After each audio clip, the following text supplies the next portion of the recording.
Traditional music and dance are paramount in the preservation of the country's rich cultural heritage. Now, this week on My Culture, we focus on the role of traditional dance and music in the passage of cultural heritage from one generation to the other.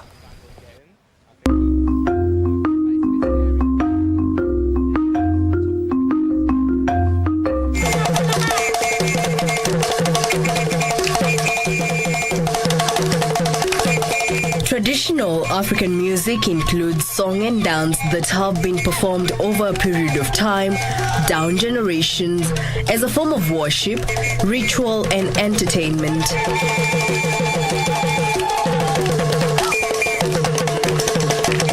Traditional music is historically rich and diverse, with different regions and nations of Africa having many distinct musical traditions. In the past, traditional music was mostly passed down orally, accompanied by instruments and costumes, which played an important role in traditional dances.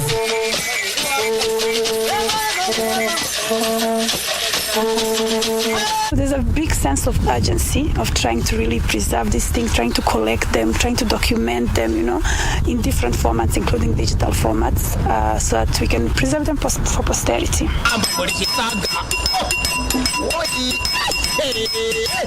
In Kenya, traditional music can be categorized into groups such as lullabies, initiation, children's songs, marriage and burial dirges, hero praises, preparing the land, planting and harvesting, criticism and condemnation, among others.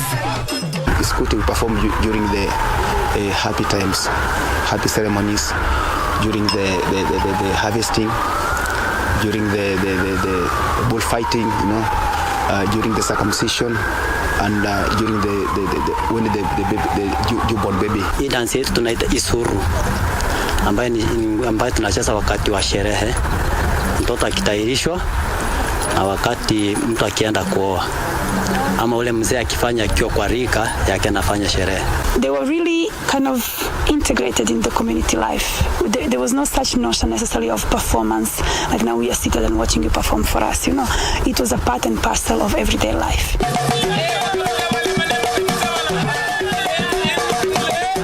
Sindimba was played by the Makonde community for entertainment. Yeah, there's a kama freestyle, lakini ya kihome. Nafikiri umeona hapa kuna mchanganyiko, kuna pale pia freestyle waliingia hivyo ni kujibamba. While Mapiko was played during circumcision. Dance imetoka hapa, tunacheza during harvesting. That's why umeona niko na hiyo teo na fagio, so tunatengeza mazingira tukiharvest maani yetu. Na pia vile hiyo mask tuna dance during ceremonies zenye circumcision.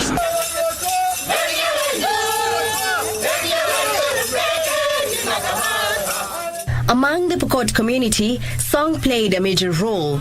Pokot's ceremonial song, known as Waralacho, was sung after a successful raid or a bumper harvest. Dancers wore masks and carried shields, swords, and other objects to enhance music and communicate to both the living and their ancestors. The Pokot dance that we have been performing is all about the social gathering.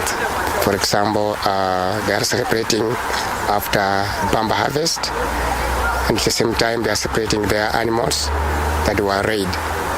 They have given birth to very many calves. Now the ladies are miming how they are going to milk their animals. For example, while playing Mapiko, the Makonde community, a dancer would wear a mask.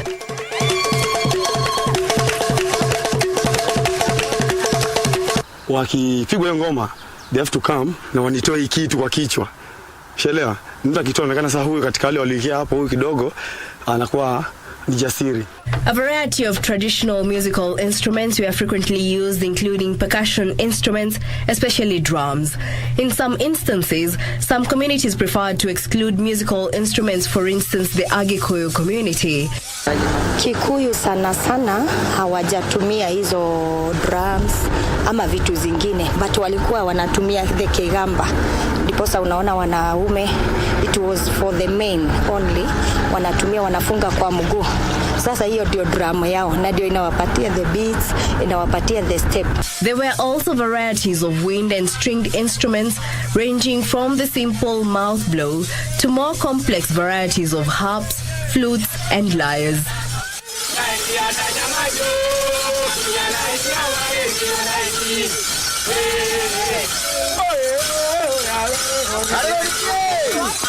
Musical instruments served a variety of roles. Certain instruments were only used solely for song accompaniment.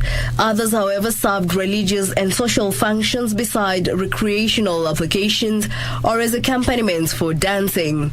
Among certain ethnic groups, there were restrictions as to the age, sex, or social status of the persons who played the instruments.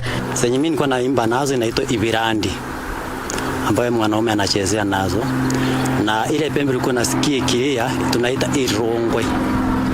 Hiyo wakati kwa sherehe mahali tunapigisha, ama kwa wakati kwenda kupigana kwa vita.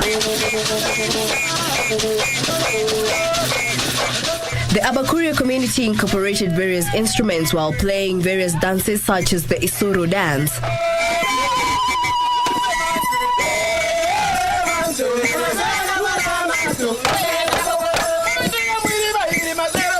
Ni viatu ambavyo tulikuwa tunatumia zamani. Ndio hizo ndio vilikuwa viatu ya Wakuria tulikuwa tunafaa. Hiyo umeona kikongo hapo inaitwa umtiambo. Kuna wimbo umesikia inaitwa manto. Ni wakati mzee alienda kutafuta msichana wake, akakasirika akaanza kukonga, ndio tunaita amasoya gabora. Yaani alienda akakosa ng'ombe, akaanza kukonga hizo viatu. Kwamba mzee alikuwa na hasira. Ndio tunaimba inaitwa amasoya gabora. Other communities had various musical instruments that they used in their dances. You find some communities have still preserved more of their rituals and hence more of their traditional music and dances, while in others it has been lost almost entirely. I think that has to do with so many different factors, including with political history of some of the communities, you know, and how they got urbanized and how they migrated. Reporting for My Culture, I'm Jackie Wambiru.